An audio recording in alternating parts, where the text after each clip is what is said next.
Welcome back दोस्तों। आज मैं आपके सामने रिसेंटली ZEE5 प्लेटफॉर्म पर रिलीज हुई सिर्फ एक बंदा काफी है मूवी को लेकर आया हूँ, जिसमें मनोज बाजपेयी भाई साहब लीडिंग रोल पर है। इस मूवी की कहानी ऑलमोस्ट कोर्ट में ही चलती रहती है। 2013 से लेते हुए 2018 तक ये केस कोर्ट में चलने के बाद फाइनली इसका फैसला 2018 में आता है। मूवी में ज्यादा डिटेल में दिखाया नहीं गया, एनीवेज वन टाइम वॉचेबल जरूर है। तो चलिए बिना टाइम के लेट्स स्टार्ट। उससे पहले उठा दो प्यार, फॉलो इंस्टाग्राम। कहानी की शुरुआत होती है 2013 न्यू दिल्ली। ये एक रात नू सिंह नाम की एक 16 साल की लड़की अपने माँ बाप के साथ पुलिस स्टेशन आकर अपने साथ हुए अत्याचार के बारे में रिपोर्ट लिखाने लगती है। अब ये बच्ची तो 16 साल की है तो जरूर पोक्सो एक्ट लगेगा, और नू सिंह पर जिस बंदे ने अत्याचार किया वो एक बाबा होता है। कुछ ही देर में ये खबर मीडिया वाले पब्लिक में फैल जाती है। पुलिस वाले उस बाबा के आश्रम आकर उस बाबा को गिरफ्तार कर ले जाते हैं।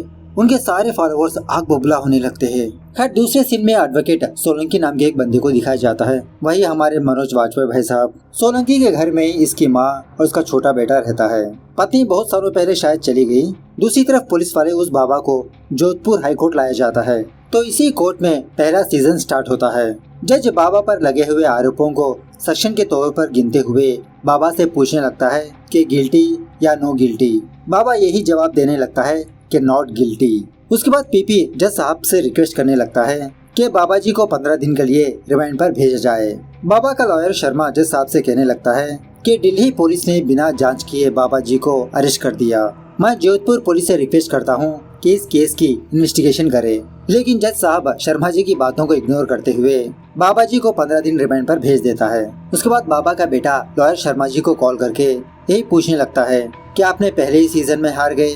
शर्मा कहने लगता है, अरे यार ये तो बहुत बड़ा हाई प्रोफाइल केस है, प्रोसेस होने में थोड़ा टाइम लगेगा, तुम फिक्र मत करो, मैं बेल दिलवा ही दूंगा। बाबा का बेटा कहने लगता है कि जल्द से जल्द बाबा के ऊपर लगे हुए पोक्सो एक्ट को हटाओ। दूसरी तरफ पीपी मतलब नू सिंह का लॉयर नू सिंह और उसके पेरेंट्स को किसी जगह पर छुपा के रखा होता है।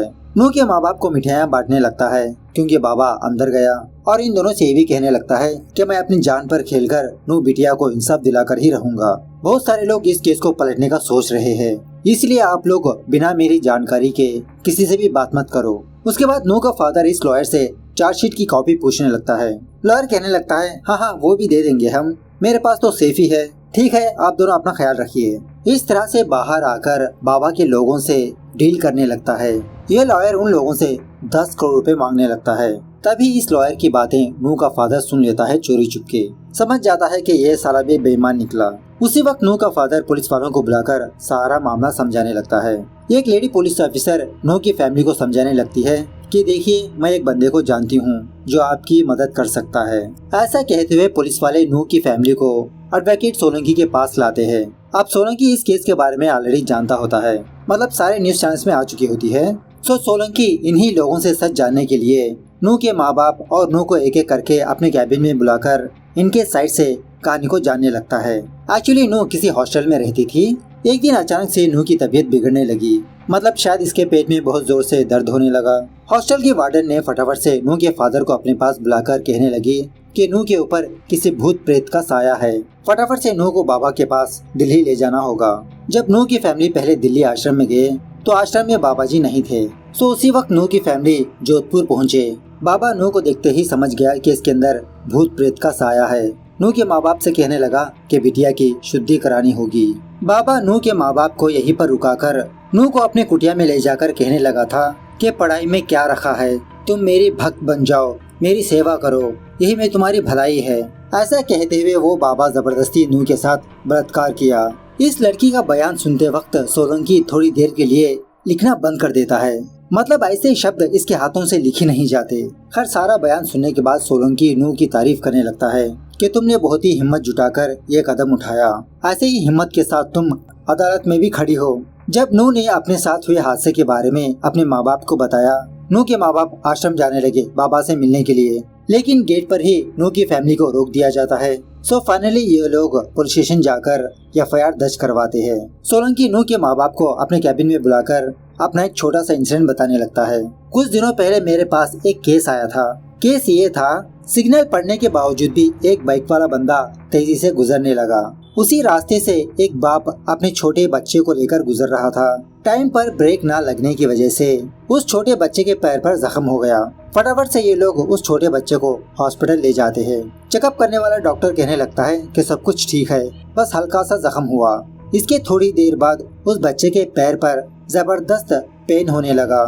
जब उस बच्चे का बाप अपने बच्चे को लेकर दूसरे डॉक्टर के पास गया तो पता चला कि उस बच्चे का पैर फ्रैक्चर हो चुका है। अब आप दोनों मुझे ये बताओ कि कायदे से मैं किसके साइड केस लड़ूं? नू के माँ बाप कहने लगते हैं कि बाइक वाले के खिलाफ। सोलंकी कहने लगता है लेकिन मैंने 3 लोगों के खिलाफ केस लड़ा। एक वो बाइक वाला बंदा सिग्नल पड़ने के बावजूद भी टाइम पर ब्रेक नहीं लगाया। दूसरा वो डॉक्टर के खिलाफ जो पहले चेकअप किया था, कहा था सब कुछ ठीक है। तीसरा बाप के खिलाफ जो अनसेफली अपने बच्चे को रोड क्रॉस नहीं कर पाया। लेकिन इस केस में विक्टिम तो छोटा बच्चा है। मतलब सोलंकी नू के माँ बाप को ये समझाने की कोशिश कर रहा है कि इस हादसे में नू के माँ बाप की गलती है, बेचारी नू भुगत रही है। खैर उसके बाद नू का फादर सोलंकी से इसकी फीस के बारे में पूछने लगता है। सोलंकी कहने लगता है उस बिटिया की हल्की सी एक मुस्कान वही मेरी फीस है। खैर उसके बाद दोबारा नू का केस कोर्ट में सुनवाई के लिए आता है। अब बाबा जी का लॉयर तो शर्मा होता है। जज साहब से कहने लगता है कि इस केस में पोक्सो एक्ट लगता ही नहीं, क्योंकि वो जो लड़की है वो मेजर है, माइनर नहीं। इस तरह से कुछ डेट ऑफ बर्थ के डॉक्यूमेंट्स जज के सामने पेश करता है कि नू का डेट ऑफ बर्थ 1994 है, न ही कि 1996। मतलब यहाँ पर शर्मा यही प्रूव करना चाहता है कि बाबा पर पोक्सो एक्ट ना लगे ताकि ये केस थोड़ा ढीला हो जाए। जब सोलंकी की बारी आती है, सोलंकी पहले पोक्सो एक्ट के कुछ रूल्स बताने लगता है कि एज डिटर्मिनेशन के लिए पहले कौन से डॉक्यूमेंट्स लगते हैं। मतलब म्युनिसिपालिटी का, स्कूल का, अगर इनमें से कोई भी नहीं तो बाद में विक्टिम का मेडिकल टेस्ट करवाया जाएगा एज पहचानने के लिए। लेकिन नू के केस में ऑलरेडी सारे डॉक्यूमेंट्स मौजूद है। जब पुलिस वालों ने इंक्वायरी की थी तब हासिल कर लिया।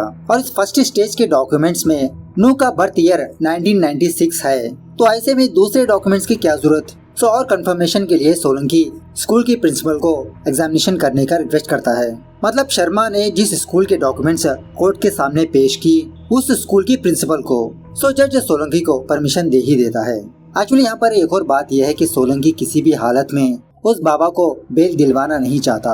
अगर बाबा को बेल मिल गई तो बाबा देश से फरार। खैर उसके बाद सोलंकी नू के फादर को कॉल करके कुछ विटनेसेस के बारे में पता करने लगता है कि जैसे नू के फादर का फ्रेंड उसको कोर्ट में आना होगा और इसी तरह नू के स्कूल जाकर नू के सारे डॉक्यूमेंट्स हासिल करने के लिए कहता है। सो दूसरे दिन नू का फादर नू के स्कूल जाकर प्रिंसिपल को सारी बात बताते हुए उसी तरह कोर्ट में गवाही देने के लिए भी कहता है। खैर दूसरे दिन सोलंकी न्यूज़पेपर में ये न्यूज़ देखने लगता है कि मशहूर लॉयर चंदवानी बाबा के केस को लड़ने वाले हैं बाबा को बेल दिलवाने के लिए। सो बाबा का केस जोधपुर के हाई कोर्ट में जाता है। खैर सोलंकी खुद लॉयर चंदवानी का बहुत बड़ा फैन होता है। जज जाने के बाद चंदवानी अपनी बात रखते हुए कहने लगता है कि दिल्ली पुलिस ने जो किया वो सरासर लॉ के खिलाफ है। पहले उस बच्ची का मेडिकल एग्जामिनेशन किया, बाद में एफआईआर दर्ज की। हालांकि होना ऐसा चाहिए कि पहले एफआईआर दर्ज की जाती है, बाद में मेडिकल टेस्ट। और बस एक छोटी बच्ची के कहने पर पुलिस वालों ने बाबा के ऊपर एफआईआर दर्ज कर दिया और मेडिकल टेस्ट में क्या पता चला कि सेक्स हुआ ही नहीं। ये सब कुछ बाबा जी को बदनाम करने की एक साजिश है।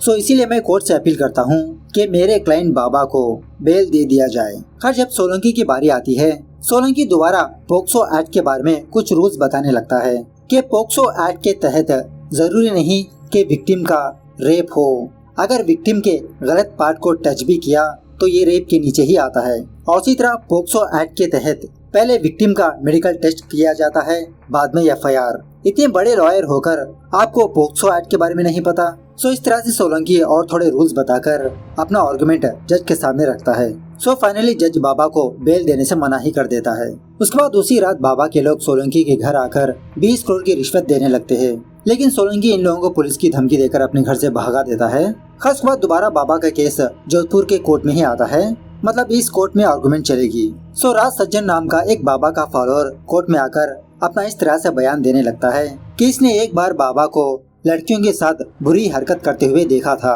और इसी तरह बहुत सारी जगहों पर इसने ऐसे काफी सारे इंसिडेंट सुने थे, लेकिन किसी ने भी आगे बढ़कर बाबा के खिलाफ कंप्लेंट दर्ज नहीं की। उसके बाद नू का फादर परमवीर कटघरे में आकर कहने लगता है कि मैं बहुत सालों से बाबा को फॉलो करते आ रहा था। हालांकि मैंने बाबा के लिए आश्रम भी बनवाया था, अपने कमाई का थोड़ा हिस्सा बाबा को दान में दे दिया करता था चैरिटी पर। उसके बाद नूह को कटघरे में बुलाया जाता है। शर्मा पूछने लगता है कि आप बाबा को कब से जानती है।